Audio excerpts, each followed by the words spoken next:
Bonjour les amis, aujourd'hui j'ai envie de répondre à une question qui m'a été posée de nombreuses fois. Pourquoi dit-on 17, 17, 18, 18, 19, 19 et pas 10-1, 10-2, 10-3, mais plutôt 11, 12, 13 ?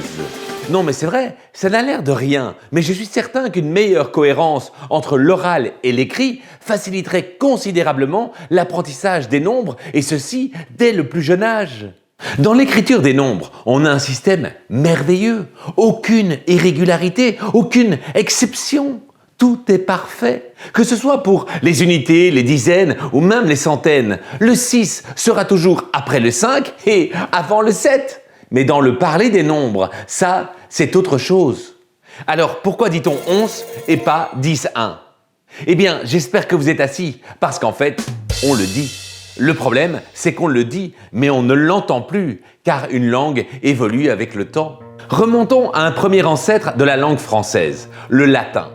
Pour les 10 premiers nombres, rien de bien étonnant. Unus, duo, tres, quatuor, quinque, sex, septem, octo, novem et décem. Fort probable que les derniers nombres vous ont fait penser aux mois de septembre, octobre, novembre et décembre, les 7e, 8e, 9e et 10e mois de l'année. Enfin, plus maintenant. C'était le cas au départ dans le tout premier calendrier romain, le calendrier de Romulus.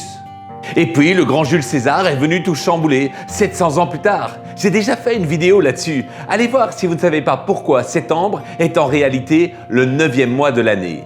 Soit. Et comment les Romains disaient 11 alors ? Assez logiquement, en disant 10, 1, un décime. Oui, vous remarquerez que c'est plutôt un 10 que 10, 1, mais ça c'est juste lié à la construction du mot. Le sens profond de 10 plus 1 est bien là.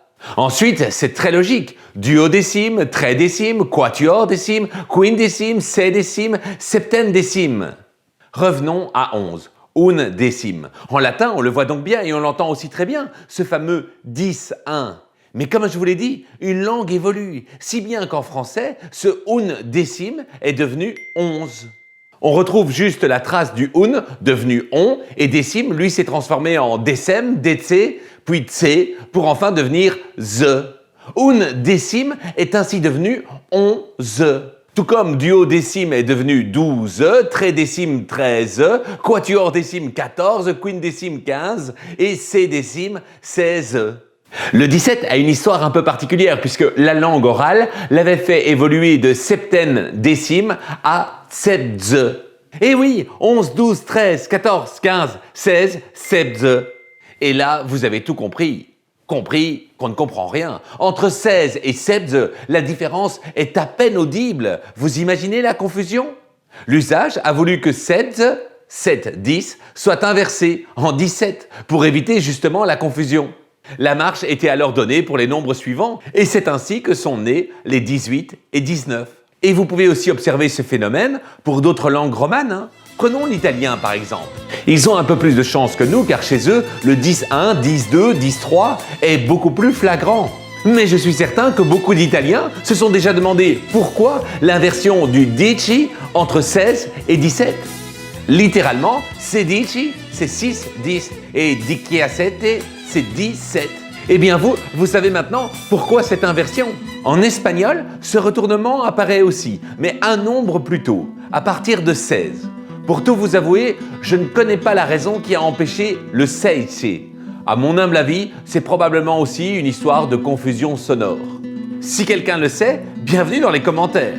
Et si vous quittez carrément le répertoire des langues indo européennes en prenant par exemple le finnois ou l'estonien qui sont issus des langues ouraliennes, là vous avez une totale adéquation entre l'écrit et l'oral.